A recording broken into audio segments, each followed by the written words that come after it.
BYU basketball falls to the Kansas Jayhawks 90-82 right here inside Allen Fieldhouse in Lawrence, Kansas. 1,000th game in this basketball cathedral. And BYU comes up short, falls by 8 points, ends a 2-game winning streak that BYU had against the Kansas Jayhawks. Kansas comes out on top. They had a 20-point lead at halftime. Slow start once again buried BYU.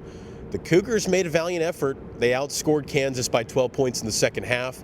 Richie Saunders spearheaded that movement. 33 points, a career high for Richie, passing his 31 points he had earlier this season against Arizona State, but it wasn't enough as Darryn Peterson, Melvin Council, Bryson Tiller, the Kansas Jayhawks, they get it done and get that 8-point victory in an atmosphere that Bill Self said maybe the first half was as good as any he has seen in this building. College game day was here.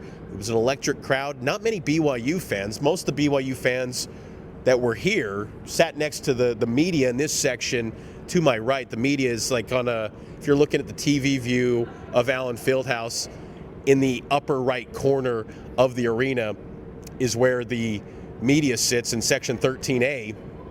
And to the right was a decent number of BYU fans, but not many. It was a pro-Kansas crowd, obviously, their home court, and this is one of the toughest places to play. BYU, though, that slow start was brutal. And there was so much attention given to this game with Dybantsa and Darryn Peterson. And Darryn Peterson looked fantastic in the first half. He finished the game with 18 points, 6 of 8 from the field. He was all over the place, had a couple steals. He was doing a lot of big-time things and also had a highlight reel slam dunk against Keba Keita and Mihailo Boskovic.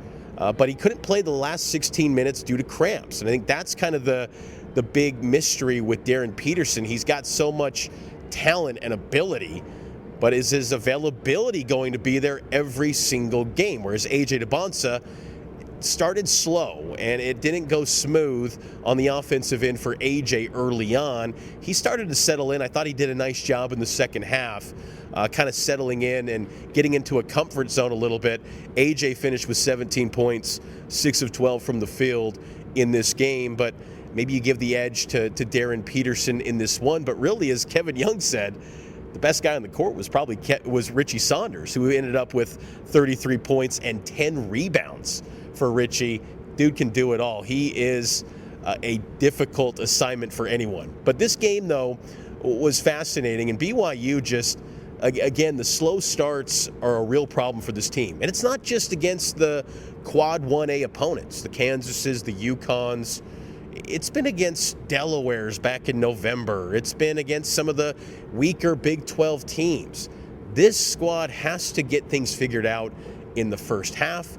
It bit them in this game. If you play up to your abilities in the first half, you probably win this game, because Bill Self noted they wore down in the second half and they were running on fumes. And BYU is not the deepest team and they don't have all the depth in the world, but they seemed like they were playing pretty fresh at the end of this game. They just couldn't get it done. And defensively, BYU struggled mightily in the first half, allowing 53 points to the Jayhawks. That's just not going to get it done. I mean, you're in Big 12 play, a league that prides itself on its physicality, and you're giving up more than half 100 in a half. That's a recipe for disaster. Again, Richie Saunders, give him all the praise in the world. I thought he was fantastic in this game, and hopefully this is a game with all the NBA executives and personnel that were here for this game. Hopefully this just solidifies Richie Saunders as a legit NBA draft prospect. I said last year I felt like he should have been a first-round pick. I thought it made all the sense in the world for him to leave after last year. And at times this season, I think there's still been a growing process with getting that chemistry right with BYU and Dybantsa this year, because it's a different team stylistically than what they were a season ago, and he's not the number one option. But still, he gives you moments like this where he reminds you of how big of a player he is and one of the best players in the Big 12 Conference this season.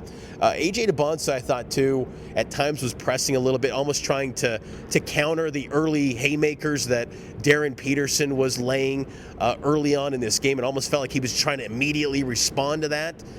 Some of the Allen Fieldhouse fans and crowd were issuing some overrated chants with like 14:48 to go in the first half. Those overrated chants got pretty loud the first time AJ went to the foul line in the second half, and that was something of note. AJ did not get to the foul line much. Only 4 free throw attempts, all of which in the second half, and with how AJ plays and the way that he drives and goes to the basket, not many fouls were called when he was handling the rock. Credit to Flory Badunga, excellent player. I thought Flory Badunga, he had the assignment at times on AJ, and he started the game on AJ, but then also Richie Saunders. He did a really nice job. He ended up with 16 points, 6 rebounds, 4 assists. I mean, Badunga probably played maybe one of his best games as a Kansas Jayhawk, and even Bill Self said that first half was probably Kansas's best half of basketball they've played this season. So BYU took their best shot in the first half. Still only comes out by 8, falling by 8, but still you got to counter that. When you're getting the best effort from teams, you have to counter. BYU is a circled opponent now. I remember being here 2 years ago in this same spot, and BYU rolled in here and knocked off a number 7 ranked Kansas team with Hunter Dickinson, DeJuan Harris, and that whole crew 2 years ago. Kevin McCullough was out, but BYU rolled in and won that game because it seemed like Kansas was sleepwalking into that game, giving no respect really to BYU. BYU with AJ and this team with Rob Wright, with Richie Saunders, they've got star power. They are a circled opponent. This fan base at Kansas, a blue blood program, they were hyped for this game. And Bill Self teams are always really good with more than 6 days to prepare. They were dialed in for this one. I'm really curious to see how they respond to a quick turnaround on Monday when they take on Texas Tech. See if there's left much in the tank for that game. But Kansas put their best foot forward, and BYU still had opportunities in the second half. I thought some of the notes in the first half that really caught my attention. Darryn Peterson's 3 over Rob Wright to put about 12-7. That was a big shot, and you could tell that there was a little bit extra juice in his step, coming off an ankle injury for Darryn Peterson in this game. AJ, he drew a foul on Elmarco Jackson. The fans here in the Allen Fieldhouse were not happy with that one.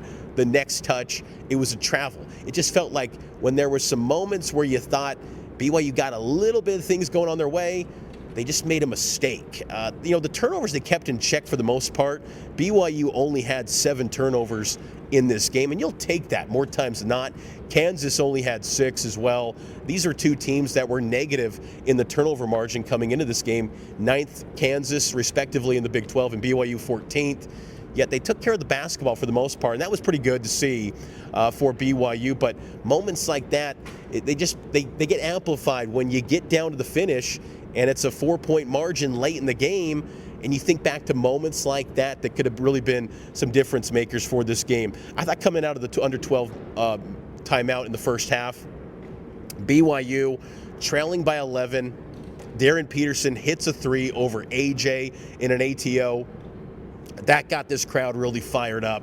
Anytime that Peterson was making a play, there was just a little bit extra juice in the crowd when he was making things go, because everyone was really captivated and bought in to the Dybantsa Peterson battle, and rightfully so. I mean, first time maybe since 2022 we're going to see the number 1 and number 2 NBA draft picks square off against each other. That was Duke and Gonzaga back then, Holmgren, Paolo Banchero in 2022. Maybe these guys go 1 and 2 this year, coming up in the summertime NBA draft. But people were bought in to that storyline. So anytime Darryn Peterson got the ball, people were really energized to see him make a play. And just moments like that, Kansas kept the momentum on their side in those spots. And then a guy like Bryson Tiller, back-to-back corner threes. He came into this game 0 threes in Big 12 play. Those were backbreakers for BYU in the first half. I also thought some of BYU's bench guys, Alexei Kostic and Hadim Boop, in the first half, some ill-advised shots where it just felt like they had a little bit of a deer in the headlights type of look to them. And BYU needs that bench to kind of come together at some point. There were signs in the Arizona game on Monday, but that did not build off itself into this one. I thought Hadim Boop had a nice shot in the second half. That was a really big bucket for BYU, but it's not consistent enough yet with this bench, and that's something of note going forward for this BYU team. And then Darryn Peterson, we talked about plays with him. He had that big slam dunk on Bakeda and Mihailo Boskovic. Even the Kansas official social medias were, posting poster. It was an insane dunk. I was here on press row. Kristen Peak with NBA.com was sitting next to me, and she was even blown away by it. I mean, how could you not? It was an incredible dunk. Darryn Peterson, an explosive athlete, and you saw that on full display. So props to him on that one. That was one heck of a dunk on that play.